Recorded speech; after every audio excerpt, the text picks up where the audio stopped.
So, Donald Trump just stared down the one country on earth that he thought he could bully without consequence, and for the first time in his political life, he blinked. But here's the thing, the damage is already done, and it is catastrophic. We are watching the complete collapse of a tough guy gambling strategy that was doomed from the start. The White House operated on the arrogant assumption that Canada, our polite, rule-following neighbor, would simply fold the moment Trump raised his voice. They banked everything on the idea that fear alone would force Ottawa to tear up a trade deal that keeps the North American economy alive. But guess what? That gamble has backfired in the most spectacular way imaginable. Instead of submission, Trump has been met with a wall of cold, hard competence that has exposed his administration as chaotic, unprepared, and frankly, out of its depth. It's honestly hard to believe he thought this would work. We are talking about a G7 nation, a country that supplies the electricity for the eastern seaboard, the aluminum for our fighter jets, and the oil for our refineries. Can you believe the nerve? He treated a sovereign ally like a contractor he could stiff on a bill, and now he is standing in the wreckage of that decision, looking for someone else to blame. This is absolutely wild. This isn't just about the price of softwood lumber or dairy quotas. We are talking about the United States proving to the world that it can no longer be trusted to honor its own signatures. And trust me, the economic pain that is about to hit American families because of this unforced error is going to make the inflation of the last few years look like a picnic. Let me fill you in on what's been happening. Because if you aren't paying attention to the details, you are missing the biggest story of the year. So let's look at the setup here. Donald Trump returned to the White House in January 2025 with a chip on his shoulder and a list of enemies. He was determined to prove that his America First doctrine meant America alone, and he decided that the USMCA, the very trade deal he touted as the greatest ever just a few years ago, was suddenly a disaster. He didn't have data to back this up. He had grievances. He needed a villain to rally his base against, and he decided that Canada, with its liberal prime minister and its commitment to climate accords, was the perfect target. From the get-go, he seemed to believe that he could rewrite the rules of international commerce by tweet, whether it was his sudden threats to impose 25% tariffs on steel and aluminum, his bizarre demands that Canada change its immigration laws to suit his whims, or his public insults directed at Canadian officials during NATO summits. Trump really cemented himself as a leader who views diplomacy not as the building of relationships, but as the extraction of concessions through brute force. But here's where the rubber meets the road. He isn't dealing with a disorganized opponent this time. He is dealing with Mark Carney and a Canadian war room that has spent years preparing for exactly this scenario. They knew he would come back. They knew he would be aggressive, and they built a strategy designed to neutralize his chaos with boring, relentless stability. Now, this is where it gets wild. We're now weeks into this standoff, and the bluff has been called. The Trump administration threatened the nuclear option of a universal tariff, assuming Canada would rush to the negotiating table to beg for an exemption. Instead, Canada calmly released a list of retaliatory measures so precise, so politically targeted, and so economically devastating that it froze the White House in its tracks. Auto plants in Ohio, which rely on parts crossing the border 6 or 7 times during production, are suddenly facing shutdowns. Farmers in Iowa and Wisconsin are staring at the loss of their biggest export market. Energy traders in Houston are panicking about the disruption of crude oil flows. This mess is unfolding because the Trump administration is at a standstill, trapped between their own rhetoric and the economic reality that they cannot survive a trade war with their biggest customer. And guess who's stuck right in the middle? Yep, the American worker. The very people Trump swore to protect are the ones who are going to lose their shifts, their overtime, and their job security because the president wanted to pick a fight he couldn't win. Mark Carney is supposed to be the globalist boogeyman in Trump's narrative. But here's the kicker. Carney is the one acting like the adult in the room. He isn't engaging in the name-calling. He isn't making empty threats. He is simply explaining the math. If you tax us, we tax you. And since we buy more from you than you buy from us, you lose. And before we go any further, let's be real for a second.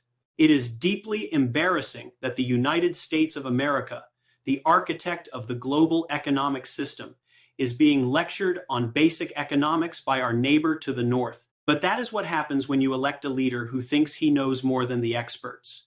Now, back to the matter at hand.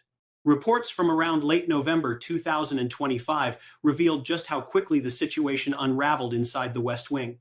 Sources describe a scene of absolute chaos as the Canadian countermeasures were briefed to the president. Trump reportedly exploded, labeling the Canadian response as nasty and ungrateful, and even went as far to say that Canada was behaving like an enemy of the people. Talk about strong words. Essentially, the president was accusing a NATO ally of treachery simply because they refused to commit economic suicide at his behest. And this wasn't a private conversation. Trump made sure to air his grievances publicly, taking to Truth Social at 3 a.m. to blast the Canadian leadership, accused them of smuggling terrorists across the border, a claim with zero evidence, and threatening to close the border permanently if he didn't get his way. This announcement sent shockwaves through the American business community because it raised all sorts of questions. If Donald Trump is willing to shut down the longest undefended border in the world, a border that facilitates $2.6 billion in trade every single day over a temper tantrum, what does that mean for the stability of the entire U.S. economy? What does that mean for anyone who has invested money in North America? Now, this isn't the first time we've seen this kind of betrayal of norms. Donald Trump's loyalty really only extends to himself. Whenever someone or some country stops being useful or refuses to bend the knee, he's quick to turn on them with a ferocity that is usually reserved for actual enemies. We've spotted this pattern time and time again, and it always ends the same way: destruction. Just think about how he turned on Jeff Sessions. Sessions was the first senator to endorse Trump, the man who gave the MAGA movement its legitimacy in the halls of Congress. He was a true believer.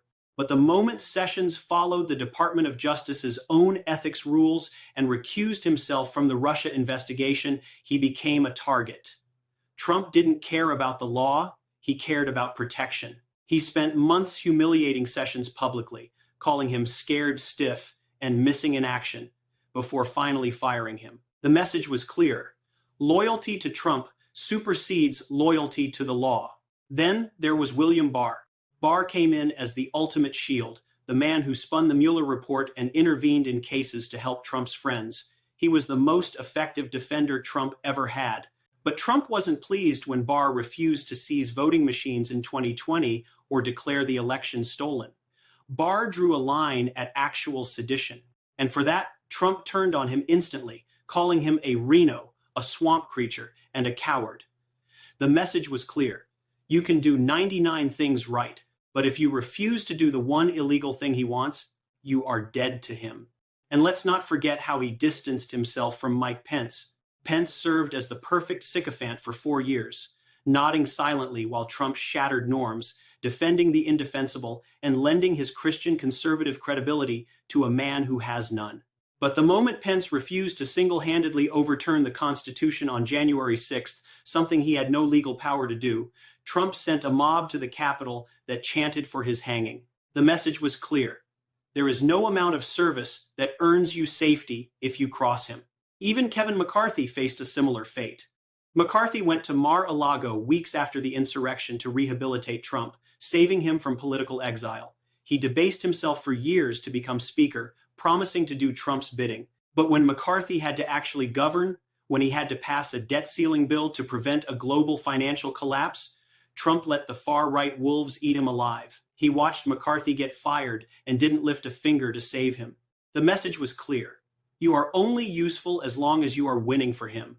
Now, it looks like Canada is in the hot seat. This pattern is becoming all too familiar. You can be the closest ally in the world, you can share a language, a culture, and a history.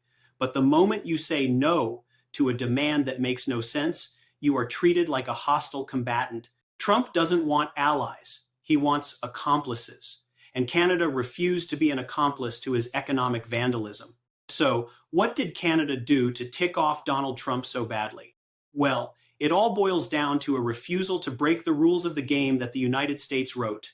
The impasse happened because Trump demanded that Canada voluntarily rewrite the USMCA to allow for US-imposed quotas on dairy and aluminum that violated the treaty's terms. He wanted voluntary export restraints, a mafia-style tactic where you force someone to limit their own sales or else. Ultimately, the breakdown happened since no sovereign nation can agree to strangle its own economy just to help a foreign leader's poll numbers. As the key strategist, Mark Carney decided to take a rules-based stance. He didn't engage in the emotional drama. He simply pointed to the dispute resolution chapters in the USMCA chapters that Trump's own team negotiated and said, "We will follow the law. If you have a complaint, file it. If you impose illegal tariffs, we will retaliate." His approach seemed to be just what the markets were desperate for: predictability. At first, Trump seemed to be confused by this. He appreciates toughness, but he assumes it's always a facade. He thought Canada was bluffing, but as the crisis dragged into December, some issues started cropping up. The price of lumber skyrocketed, adding $15,000 to the cost of a new home in a market where housing is already unaffordable. The price of Canadian oil, which refineries in the Midwest are built to process, began to spike. While the Canadians were steadfast in holding their ground, predictably, the public began to shift their blame toward the chaos coming from the White House. Polls indicated that Americans were increasingly frustrated with the sudden return of inflation and the sense that the economy was spiraling out of control. This was the moment Trump began to sweat a little. You see, Trump values his image as the economic miracle worker. He runs on the economy. He cannot afford to be the man who caused a recession in 2026. He doesn't want to be tied to a downturn that is visibly, undeniably his own fault. That's definitely not the victory he seeks. And then Canada went ahead and made a move that, according to Trump, was a serious misstep. They announced they were opening emergency trade talks with the European Union and the UK to divert their energy and critical minerals away from the US market. But then, when Trump caught wind of all this, he absolutely lost it. In Trump's eyes, this was the ultimate betrayal. He believes America owns the North American market by divine right. For Canada to suggest they have other options, that's pure treason against the America First narrative. Any ally who dares to protect their own national interest instead of serving ours is instantly labeled a threat. Now, this left the administration in a tight spot. On one side, Trump really needs to maintain the support of the business class, the donors, the CEOs, the Wall Street types. They are the ones who fund the party. And they are screaming at the White House to stop this madness before it crashes the stock market. On the flip side, he actually has to keep his promise to his base to be the tariff man. He has told them for years that tariffs are magic money that foreigners pay. Admitting that tariffs are actually taxes on Americans would be a fatal admission of failure. The tricky part is all of that requires him to back down, and backing down is the one thing his psychology does not allow. So Trump is caught in a bind. He can either keep trying to crush Canada, which means escalating the trade war, watching inflation hit 6 or 7%, and guaranteeing a Republican wipeout in the midterms. Or he can do his actual job as president, which means de-escalating, respecting the treaty, and blaming the deep state for the misunderstanding. But that'll definitely make him look weak to the hardliners like Steve Bannon, who want to burn it all down. It's a tough situation, and that's the mess Trump creates for everyone. He paints himself into a corner with extreme rhetoric and then realizes there is no door to get out. This whole scenario is causing major stress within the Republican Party. If Trump has turned on the business community and is willing to torch the economy for a culture war against Canada, every Republican senator is left wondering if they are going to lose their seat. Those moderates, the few that are left who represent suburban districts, are now worried sick.